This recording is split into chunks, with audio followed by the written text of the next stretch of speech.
मेरी पसंदीदा कविताओं की काव्य पाठ श्रृंखला में आज आप सुनिए समकालीन हिंदी कविता के महत्वपूर्ण कवि भगवत रावत की एक बहुचर्चित कविता। कविता का शीर्षक है देश एक राग है।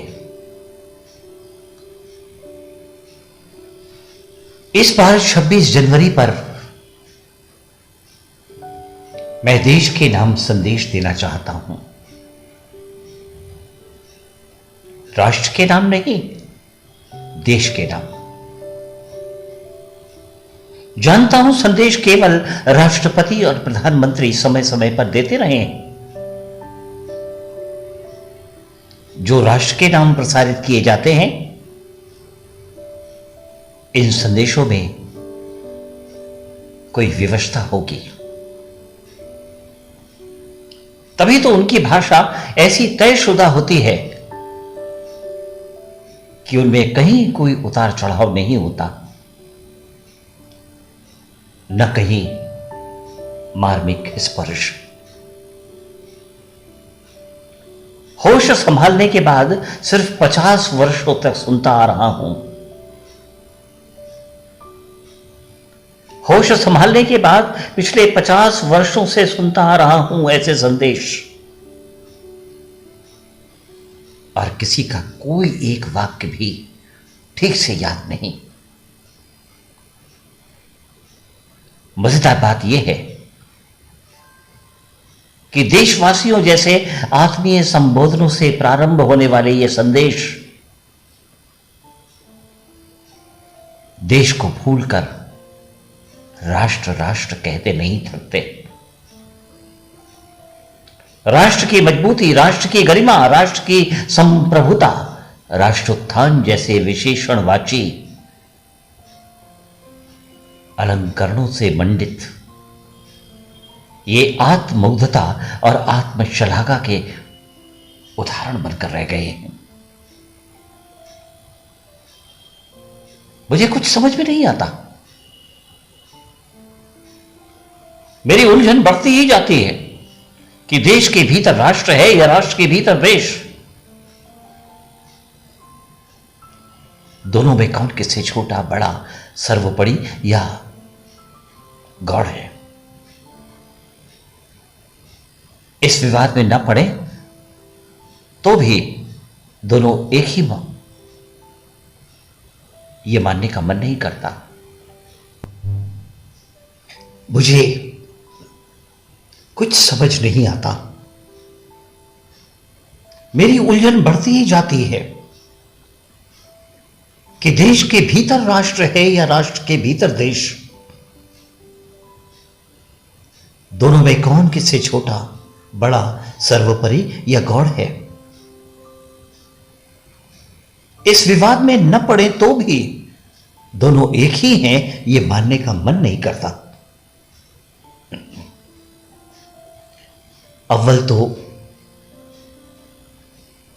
कोई किसी का पर्याय नहीं होता, फिर भी सुविधा के लिए मान ही लें तो देश का पर्याय राष्ट्र कैसे हो गया? अर्थात देश में सेंध लगाकर कब राष्ट्र घुस आया, इसका कोई पुख्ता कोई ना कोई कारण और इतिहास होगा ही। पर मेरा मन आज तक उसे स्वीकार नहीं कर पाया, और यदि इसका उल्टा ही मान ले कि सबसे पुराना राष्ट्र ही है, तो हजारों सालों से कहां गायब हुआ पड़ा था तत्सम शब्दावली की कहीं कहीं पोथियों पुराणों के अलावा? देश देशांतरों की मार्मिक कथाओं से भरा पड़ा है सारी दुनिया का इतिहास। राष्ट्रों की कहानियां कौन सुनता सुनाता है? अब आप ही बताइए कि क्या कोई ठीक ठीक बता सकता है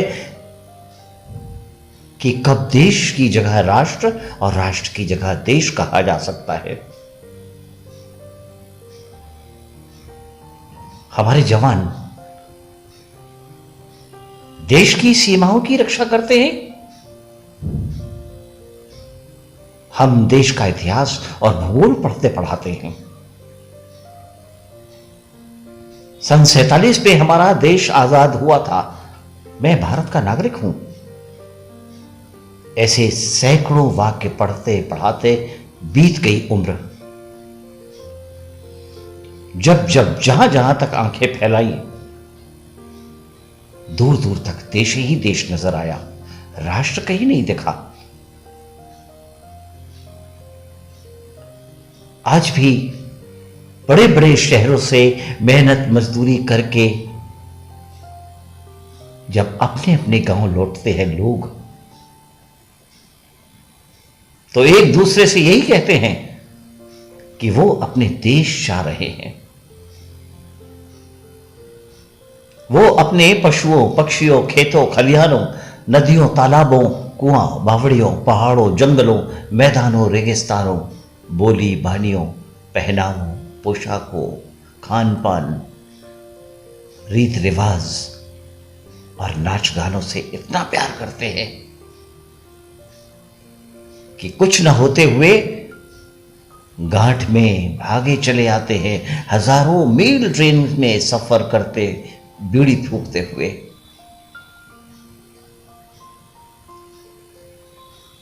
वो सच्चे देशभक्त हैं। वो नहीं जानते राष्ट्रभक्त कैसे हुआ जाता है। आजादी की लड़ाई में हंसते हंसते फांसी के फंदे पर झूलने वाले देशभक्त के गीत गाते गाते शहीद हो जाते थे। ऊपर कही गई बातों में से देश की जगह राष्ट्र रखकर कोई बोलकर कर देखे। राष्ट्र राष्ट्र कहते कहते ज़ुबान ललखान आने लगे तो मेरा नाम बदल देना। वही एक वाक्य में 10 बार भी आए देश तो मीठे लगेगा शहद की तरह।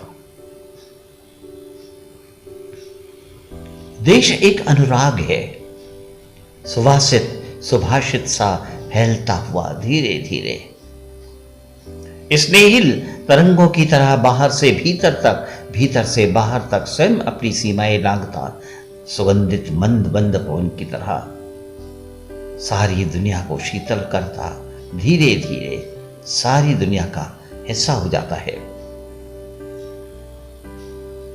कितना भी पुराना और पवित्र रहा हो राष्ट्र शब्द का इतिहास, पर आज पता नहीं क्यों बार बार ये शब्द एक भारी भरकम बनाई गई ऐसी अस्वाभाविक डरावनी आवाज लगता है, जो सत्ता और शक्ति के अहंकार में न जाने किसको ललकारने के लिए उपजी है। अपना बिगुल खुद बजाती है, जिससे एक ही शब्द ध्वनित होता सुनाई देता है, सावधान सावधान सावधान। मैं देश के नाम संदेश देने के बारे में कह रहा था और कहां से कहां निकल आया।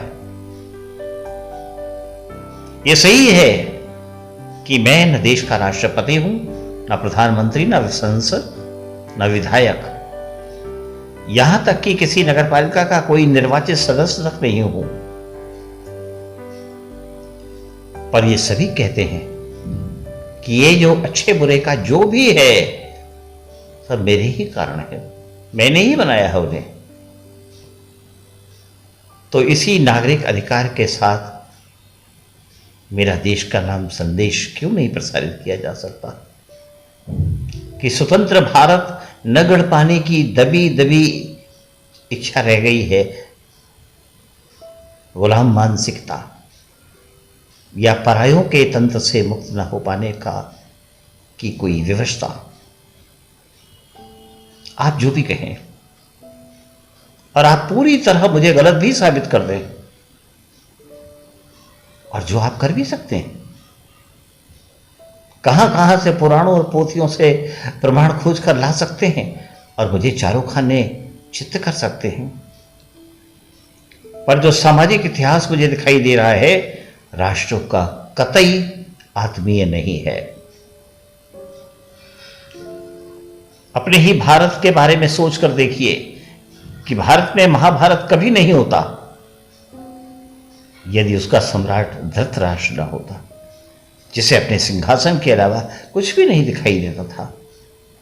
इतना ही नहीं, उसकी रानी ने भी आंखों पर पट्टी बांध रखी थी ताकि उसे भी कुछ न दिखाई दे अपने पुत्रों के मोह के अलावा। महाभारत में कुछ अटपटा नहीं लगा आपको। और क्या ध्वनि निकलती है इस वाक्य से?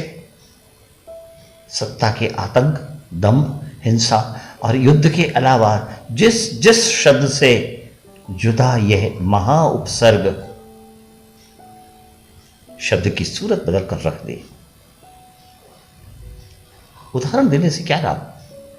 आप ही जोड़कर देख ले सीधे साधे शब्दों के साथ ये उपसर्ग। मैं किसी शब्द और नाम का अपमान नहीं कर रहा हूं, और महाभारत जैसे आदि ग्रंथ का तो बिल्कुल ही नहीं। वरना लिखा गया होता, ये युद्ध की विभीषिका और निरर्थकता का पता कैसे चलता? कैसे पता चलता कि युद्ध में हार ही हार होती है, कोई जीतता नहीं। राष्ट्र ही सर्वोपरि है। तो एक ही राष्ट्र के भीतर कई राष्ट्रीयताओं की धारणा से आज भी मुक्त नहीं हुए हैं आप। व्यर्थ गई हजारों वर्षों की यात्रा आपकी, बर्बर से प्रजातंत्र तक की। तो फिर जाइए वापस अपने अपने राष्ट्रों में, लौट जाइए अंधेरी खाइयों गुफाओं में। यही तो चाहते हैं आज भी नए चेहरे वाले आपके पुराने विस्तारवादी माई बाप। कभी जो नेशन का सिद्धांत लेकर आए थे और बढ़ाते रहे अपना साम्राज्य। इतने वर्षों की दास्ता से कुछ नहीं सीखा आपने। धर्म के नाम पर बांटा गया, खुशी खुशी बट गए। भाषाओं के नाम पर अलग अलग किया गया, अलग अलग हो गए। अब अपनी अपनी जातियों के नाम पर भी बना लीजिए अपने अपने अलग अलग राष्ट्र। और अब इस बार डूबे तो कोई किसी को नहीं बचा पाएगा। मैं फिर कहता हूं कि मैं किसी शब्द और किसी नाम का अपमान नहीं कर रहा हूं, केवल उस मानसिकता की तरफ संकेत कर रहा हूं जो अपनी कुलीनता के दंभ में अपने ही देश में अपने ही वर्चस्व का अलग राष्ट्र हो जाना चाहती है, और धीरे धीरे सारे देश को एक गहरा राष्ट्र बनाना चाहती है। आज भी 21वीं सदी में ज्ञान विज्ञान सब एक तरफ रखकर ताक पर रक्त की शुद्धता, पवित्रता की दुहाई देकर भोले भाले लोगों को जिन गुफाओं में ले जाकर जिंदा दफन कर देना चाहते हैं, वो इतिहास गवाह है उन गुफाओं से निकलने में सदियां बीत जाती हैं। आप ही समझ गए होंगे, बात महज शब्दों की नहीं है, प्रवृत्तियों की है। और कठिनाई यह है कि उनके बारे में शब्दों को छोड़कर बात नहीं की जा सकती। भाषा में इस प्रवृत्ति को तद्भव और तत्सम में जबरदस्ती रूपांतरित करने का शीर्षासन कह सकते हैं। सभी जानते हैं कि यह अस्वाभाविक प्रक्रिया है। फजल ने किस सादगी से कहा था, पहाड़ तक तो कोई भी नदी नहीं जाती। यह मानसिकता देश की बहुरंगी संस्कृति को पहले राष्ट्र की संस्कृति कहकर गहरा बनाती है, फिर देश को एक तरफ एक सांस्कृतिक राष्ट्रवाद का नारा लगाती है। मैं किसकी कसम खाऊं? मुझे भाषा के किसी शब्द से चिढ़ नहीं है। चिढ़ है तो उस मानसिकता से जो शब्दों को मनुष्य के विरुद्ध खड़ा करती है। मैं सिर्फ मनुष्य को दिए गए नामों से पहचानती है,